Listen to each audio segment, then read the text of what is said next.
Okay, so I'm going to show you how to center and get started on some small pots. But first of all, you're going to need to know how to set up your wheel, and you're probably going to be using the Scut wheel. Okay, so this is your switch, and the forward is for right-handed, the reverse is for left-handed. And when you turn it on, your wheel's going to start turning, and the forward is going to go counterclockwise for right-handed people. The reverse is going to go clockwise. And if you want to switch, if you decide you don't want to be on forward, you'd rather be on reverse, you can turn it off, but you have to listen for a clicking noise. If it doesn't make a clicking noise and you do it too quickly, it's not going to switch directions. So you have to do it off, wait for that click, and then you can switch it. Okay? It's not going to switch directions unless you're patient. So wait for the click. Okay? And then I'm going to throw forward because I'm right-handed. Now with the pedal can stay in a position that you set, or you can have your foot on it the whole time. It depends on what you like to do, but you can set a speed and take your foot off the pedal and it'll stay there. The pedal's attached to the wheel and it's stiff enough that it holds its position. So let's go with the forward speed, and I'm going to go fast, all the way forward as fast. I can take my foot off the pedal and it still goes fast. You may find that you need to do that if you're accidentally changing your speed because you're thinking about your hands and not your foot. Take your foot off the pedal if you're having that problem. So for centering and opening, you're going to be fast, medium speed for pulling, and then slow speed for your final sort of shaping. Okay, so you go from fast to slow in this process. One of the things that can make you really struggle is if your wheel isn't level. So we leveled this wheel a minute ago. It's pretty close, the bubble's mostly in the middle there. If it's really off, you're going to throw a pot and take it off the wheel, and your lip's going to be crooked. So you don't want that to happen. So what you want to do is make sure your wheel is level, and also that it doesn't wobble when you push on the corners. It shouldn't wiggle. It should be set nice and firm. And on these wheels, you can adjust the feet. There's 4 feet on each corner that screw in, and you can screw them out or in to raise or lower that corner. Take a little bit of time to do that. Otherwise, you may have more trouble getting your piece centered and thrown than you really need to struggle with. So to put the tray on these wheels, I'm going to turn this off for a second. You need to angle the tray downward into the wheel so it goes underneath this little piece of metal under here. If you just try to slide it straight in, it's going to sit up too high and it's not going to really get on there properly. So you got to kind of make sure it's under that little piece of metal, and then you take the other half of the tray. The smaller piece is towards you, and you tip it forward, and you can see it's going to lock in underneath here, and it's going to slot onto the other tray. And you can push it together. Now, originally, when these wheels were purchased, these were the clips that were used to hold the trays together. We only have a few of these left, and you can't buy them. I've tried to buy them. They're obsolete. They no longer make that particular tray. So what we found works really well are these oversized binder clips. And just to make sure that when you put them on, that you push the handles down so that your hand isn't going to catch on these as the wheel's spinning. Make sure that those are pushed down. And that's going to hold your wheelchair together. All right, so some of the things you need to have for your wheel is a bucket of water, a throwing sponge, and I want you to get a throwing sponge that's in pretty good shape. If it's crumbling and coming apart, it's going to come apart into your pot. And little pieces of sponge leave holes. They burn out in the kiln, and you're not going to want that. So try to use a sponge that's in pretty good shape. This is actually a new sponge. It's not crumbling. I'm not going to get little pieces of sponge. Get a nice amount of water. Some people will get just a little bit of water and realize they have to go get more water right away. Make sure you get a nice bucket full of water, especially if you're going to sit for a few hours and throw. You're going to want a good amount of water to work with. You're also going to want a needle tool and probably some kind of a pointed wooden tool. I like this little rib. It's one of my favorites for throwing. And to get your piece off of the wheel, you're going to want a wire tool. Okay? Now, these are your basic tools that you're going to need. One of the things about the way that I teach with my students is I don't like to make them use a lot of fancy tools. There's a ton of fancy tools out there that you can buy to make things easier to do, but then you become dependent on those tools. And so if you can't find it, you break it, you lose it, you can't throw. So just have a few basic tools, mostly relying on your hands and your sponge to throw. That's really what I'd like you to do. I don't want you to get really caught up in all the sort of fancy tools that you can buy, and also it ends up getting expensive if you do that. All right, so basically, like I said in the wedging demo, make sure that your piece is curved outward. Make sure that it's rounded. Even if it's a longer shape, like more of a cone shape, make sure the ends are rounded. The ends need to be rounded when they hit the wheel, otherwise you're going to get an air pocket trapped. So make sure that you have a curved form. All right, so I'm going to turn the wheel back on. Now, to get the clay to stick to a metal wheel head, and you're going to see people saying different kinds of things because they're trying to attach to a bat or they're trying to attach to a piece of plaster. Your wheel head needs to be dry where your piece of clay is going to hit. So if you've been throwing for a while and there's clay all over your wheel head, take your sponge, clean off the spot where your clay needs to get smacked down. Make sure it's fairly dry and wiped off. The rest of the wheel can be a big mess, but make sure where your clay is going to hit that it's dry. Okay, so you're going to smack it down. You're going to try to put it right in the middle, get it stuck. Don't put it off to the side and then try to push it in. Try to get it right in the middle as much as you can. Before you even try to center, push the clay to the middle as much as you can. Another thing that I've noticed, some people have had trouble with the clay sliding off. They're not getting it to stick down very well. So another little trick you can do to make sure that it's really stuck, and in this case it is, but you can take your finger with some water on it and just kind of press on that edge right there to sort of extra seal it. And also the first gesture that you make with the wheel, make sure your hands are slippery when you touch the clay, is to push down.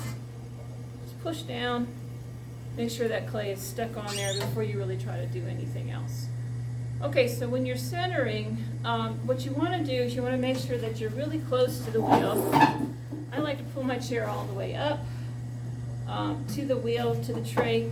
And you also want to make sure that you're sitting above the tray, that your arms aren't resting on it. I like a chair that's a little bit tall. And then you want to lean your body over the wheel. Now, men have heavier shoulders generally than women, and so women tend to have to lean more than men do. But you got to have some of your body weight over the clay. This is going to help a lot. It's also going to keep your hands and your arms from getting too tired. So you got to use your body weight to help you to center. Another thing you want to do is think about that you're going to be bracing yourself. You're not going to be allowing your elbows to wave all around in the air while you're trying to center. You're going to be jamming your elbows down into your body. You're going to be planting your foot, your left foot that's not on the pedal, and trying to make yourself super stable. So when you're about to center, you want to make sure that your wheel's going fast. If your wheel's going slow like this, it's not going to center. You're never going to get it centered. It has to be going really fast to help you to get it pushed to the middle. If you think about everything you do to touch the clay has to happen to the whole piece of the clay the same way in order to center. It makes sense that if it's going faster, it's easier for you to do that. You would have to absolutely not move at all to try to center really slowly. So centering fast is easier. Now, one of the things I like to do to start at, once I make sure it's really stuck down, is I like to channel it up into a taller form. And one of the things that's really important here is make sure it's slippery, but also don't jerk your hands away really fast, because that throws a wobble into the clay. You got to make slow and steady movements. So go in slow, come out slow, and don't press your hands tight against the wheel head. You're going to end up chewing up your hands because there's going to be a little bit of sand there from the clay, and it's going to tear into your hand over time. You're going to get a really raw spot. It's going to hurt. Slightly above the wheel head with your hands. So you don't have to press hard down onto the wheel head. Now once you've channeled it up like that, you're gonna do what actually centers the clay, is to push down and into your braced hand. So my braced hand is gonna be my left hand because I'm a right-handed thrower. A left-handed person's gonna be over here with their right hand braced into their leg, using their left hand more actively, with the wheel going in the other direction. Okay, so I'm gonna brace my left hand into my leg, right here, make it real steady. And I'm gonna push the clay into that hand. Now when I learned to throw, my teacher taught me to push down like this, to sort of lock my fingers together and push, but over time, if you're gonna throw a lot, you're gonna get overextension on that wrist, and it can lead to carpal tunnel. And so for me, as a long-term thrower, I do a straight fist, and I push down, because this way I'm not gonna hurt my wrist. I'm gonna push down and into my left hand, which is really super steady, braced into this leg, leaning forward over the clay, pushing the clay into my left hand. Okay? I also recommend not talking while you're centering, and when you're on the wheel, try not to make it into too much of a social hour, because you'll never get it done. You have to really focus, take deep breaths. Some people hold their breath when they're centering or pulling, and you have to be calm and steady. Okay, so I'm going to do that again. I'm going to channel it up like that, make a cone, and then I'm going to push down into my other hand, and your left hand has to be actively braced and pushing. Okay, and there we have a piece of clay that's centered. Okay, now you can tell it's centered because it's not wiggling all around, it's not wobbling, it's spinning nicely in the center of the wheel. Okay. Now, some problems that people run into is they'll get kind of a mushroom top when they're trying to center, and the way to avoid that is to think about slightly pushing down at an angle and not straight down. Push at a slight angle into your hand, and that'll keep you from getting the mushroom top on your piece of clay. And that's something that happens more often with a bigger piece of clay, just because there's just more clay to work with. But make sure that your left hand is actively there, moving with your right hand, and also that you're pushing kind of at a slight angle when you push down, and pushing it into your braced hand. So that should get you centered. Okay. Now, to open up a piece of clay, what you want to do, if you've got it nicely centered, you can kind of put your thumb in the middle and push down and sort of find that very, very center spot. Now, one of the things that can be a problem is if you've made the top look more like a cone, it's really difficult to find that center, so make sure you've pushed it down flat and have a flat top to open up. You push down, and you can do everything slowly. You shouldn't be doing any jerky movements or fast movements. It's not more impressive. You basically end up putting wobbles into your clay. And now I'm using two fingers to sort of open it up a little bit so I can get my hand in there. And I'm pushing down. And one of the things you want to be careful about as you open up the piece is to not go too close to the wheel head with your opening, because you're going to think about the fact that that is the bottom of your pot. So one way to check and see how much clay you still have there, take your needle tool, push it all the way to the wheel head, and then put your finger where the needle tool meets the floor of your pot, and that's how much distance you have left from the bottom of your piece. And that's about right. I like to have somewhere between 1/2 inch and 3/4 inch down there, because I like to cut a foot in the bottom, and I don't want to cut all the way through when I'm cutting a foot. So I like to leave that much clay in the bottom. If you leave a lot more than that, you're really not throwing your whole piece of clay. Half of your pot is still a chunk at the bottom, and that's not what you want.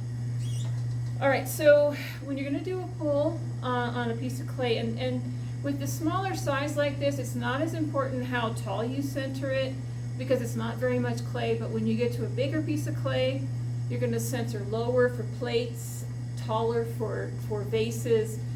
Your shape of clay is going to be taller or shorter according to the form that you're going to make.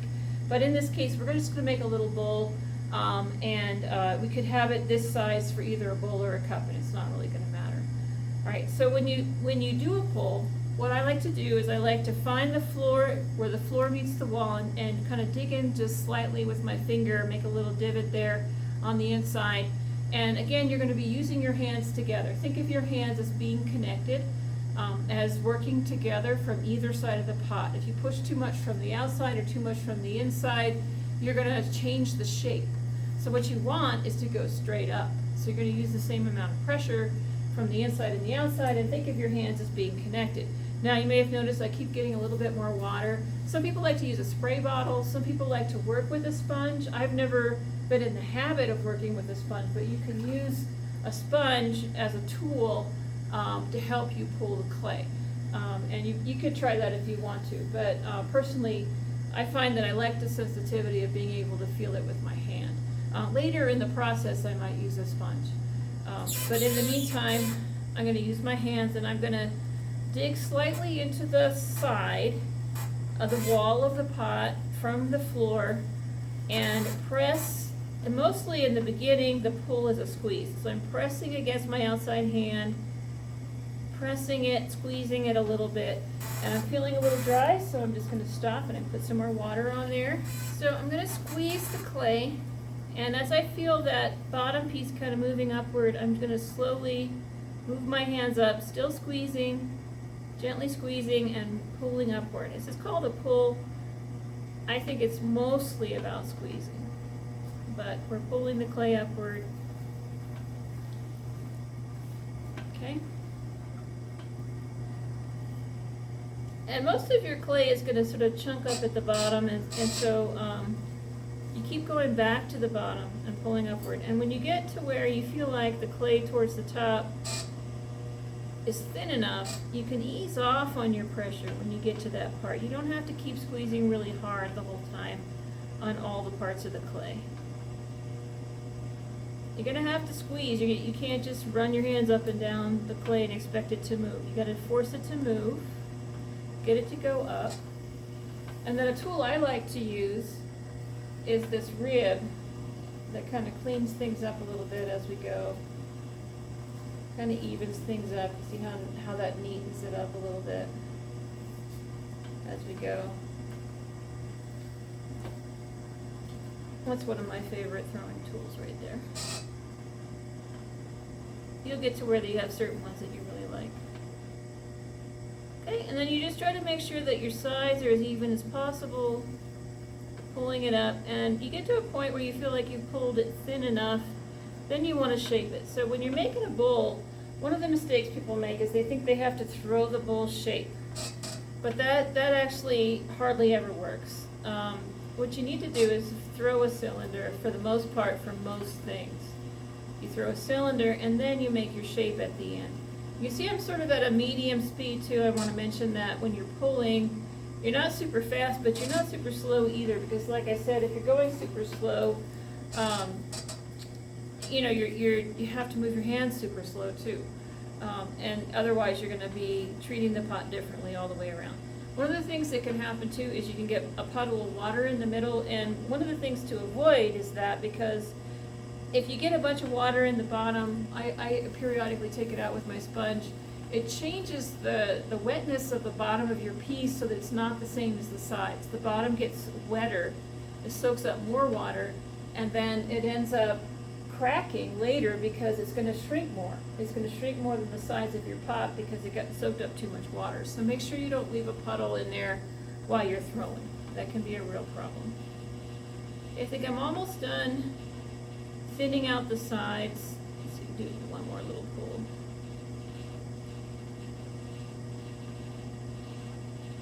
There we go. That up. It's a wobbly one.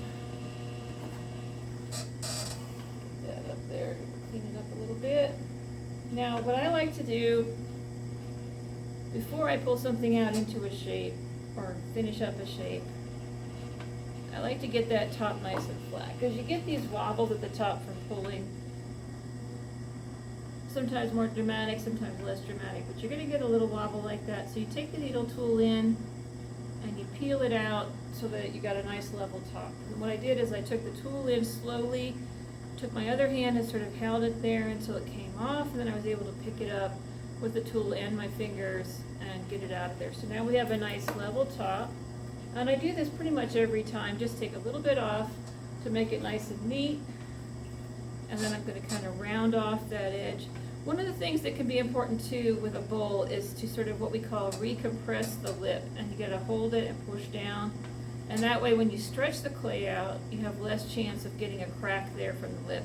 The clay can tear from stretching. So depending on how plastic your clay is, how stretchy it is, you know, you may have to do more recompressing than at some points with some clay than other clay. Your clay should be aged at least 2 weeks with a throwing clay if you've made it yourself before you even try to use it, because it's just going to tear on you. It's going to be super frustrating. All right, so when you're pulling out the bowl, you're going to want to slow your wheel down. This is where you're going to slow the wheel down, and this is where you're going to try to do it without too much more time on the wheel. So I'm just going to gently kind of pull it outward, and I'm always supporting with my other hand. And this is a point where I actually really like to use this wooden rib to work with, to just sort of lean the bowl out into the rib.